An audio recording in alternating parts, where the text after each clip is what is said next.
الله الرحمن الرحیم. زه اجملی خان ترکه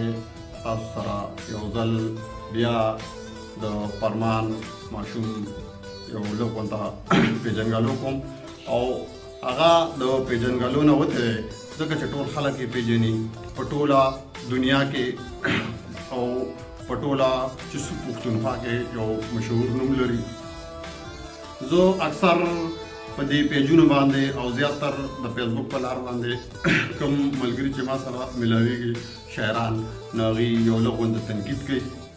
چې یاره دا پښتو ته نقصان دی او د ده شعر هم چې کوم دی ټیک نه دی پلان کې دی هغه خپلې خبرې کوي. زه دا وایم چې فرمان ماشوم که هر رنګه دی خو هغه د پښتو یو پیژنګلو یو نوم په دې علاقه کې او په دې دنیا کې زیاتر په یورپي ملکونو کې او پښتانو چې کوم ځای پښتانو ملګري اوسېږي د هغې د خوشحالېدو لپاره هغه یو نوم پیدا کړی دی د پښتو او د ټول علاقې ته د ټول دنیا ته دا وښول چې واقعي پښتون قوم یو قوم دی دی په خپلو پښتو کې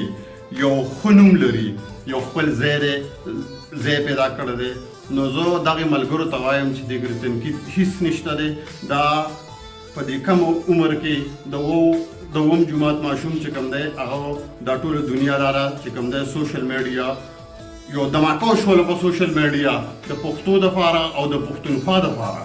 او بیا د دې ماشوم په خوله باندې نو زه خو وایم چې دله داد ورکړې چې هر ځای کې اوسېږي پښتانه چې هر ځای کې که هغه شاعران ملګري دي که هغه عام ملګري دي په دې باندې تنقید مه کوئ. دا ډېره د خوشحالۍ خبره ده ځکه چې زما په کور کې زما په پښتونخوا کې یو داسې نوم پیدا شو یو دونه کم عمره نوم پیدا شو او هغه زما نن تر واشنګټنه پورې هغه ټول پښتانو خاندولو. زمونږ په پښتنو کې چې کوم دی ټول عمر د غم سندرې ویلې شوي دي خو مونږ خوشحالي نه ولیدلې. واقعي چې نن پښتانه کوم ځای کې روڼه اوسېږي او ما ته څومره کالونه راځي او زیاتر د یوروپ ملکونو نه راللو زما پاکستان څومره خارجي چې دي ما ته کالونه رالل خوشحاله دي خلک. خو زه شاعرانو ملګرو ته وایم چې د دې ملګرتیا وکړئ او د ده نوم او د سره مرسته وکړئ او د ده ډاډګیرنه دله ورکړئ چې دا ماشوم نور هم مخ په وړاندې باندې لوړ شي او د پښتنو ته او د بار میډیا ته د خلکو ته پته ولګي چې واقعي پښتانه یو بل سره مینه کوي. دا ډېر نرم او ډېر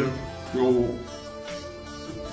نوم والا هلک چې کوم دی زمونږ په علاقه باندې الله تعالی پیدا کړی دی. نو زه ورته بیا وایم د دغې پښتنو د دغې ملګرو د دغې یارانو دوستانو لپاره چې فرمان صاحب یو څو شعرونه ورته ووایه چې ټول پښتانه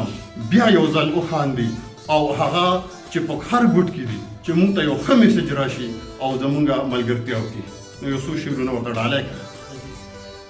په پښتنو کې داسې نه دي شوي پښتنو کې داسې نه دي شوي چې داسې عربیان دي چې پکې ښه نه شوي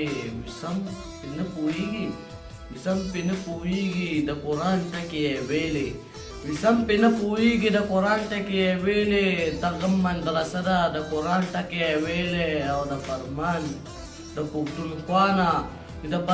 پښتونخوا نه دا نو اډر شوی دی د فرمان د پښتونخوا نه دا اډر شوی دی چې اوس ورسره څه وکړمه دا اډر شوی دی زما دپاره خپل عزت نو خوږ دی زما دپاره خپل عزت خو خوږ دی خو د ستاسو دپاره هم خپل عزت خو خوږ دی. زه وایم چې دا خپله ثوابې ورسره اوچته نو کم زه وایم چې دا ثوابې په ښکته را نه شي نو زه وایم چې ثوابې دا اوچته نو کم زه وایم د ثوابې به چې اوچته نو کم زه وایم چې دا په ښکته را نه شي نو اوس ورسره څه وکړمه دا هم په ښکته را نه شي نو. داسې خلک دي چې پښتانه نه خو دي په یو الفاظ باندې پوهېږي پښتانه نه خو دي داسې پښتانه دي په یو الفاظ باندې پوهېږي پښتانه نه خو دي. اوس ورسره څه وکړم چې په پښتو خو نه پوهېږي انګریزۍ کې ورته نه ویل شم پښتو باندې نه پوهېږي. اوس درته دا سوال کومه یو غریب یم زه نه تاسو نه ما پسې مه یې لګیا نو تاسو نه ما پسې مه لګیا د دغه پښتنو په مخ د خنداګانې وینم واه ډېر زه د پښتنو په مخ د خنداګانې وینم داسې مسافر دی چې په مخ یې خنداګانې وینم او بار ملکونو کې چې ناست دی واړه یې کلي کې نو جاري بار ملکونو کې خو ناست دی واړه یې کلي کې نو جاري اوس ورسره نو خو څه وکړمه دا پښتونخوا کې خو نو ناست دي او دغه خو مې څه دي دغه خو مې څه دي په جنت کې مې ځای شته دی دغه خو مې څه دي په جنت کې مې ځای شته دی نه مې چا پسې کنځل نه دي کړی دی جنت کې خو مې ځای شته دی ډېر ښه داسې پکې شته دی د دوزخ کې هم ځای شته دی داسې پکې شته دی چې دوزخ کې هم ځای شته دی اوس د پښتنو لاسو ته عزت ته اوس د پښتنو عزت ته لاس اچول نو ګناه دي اوس د پښتنو عزت ته لاس اچول خو ګناه دي اوس ورسره څه وکړمه اوس ورسره څه وکړمه د عزت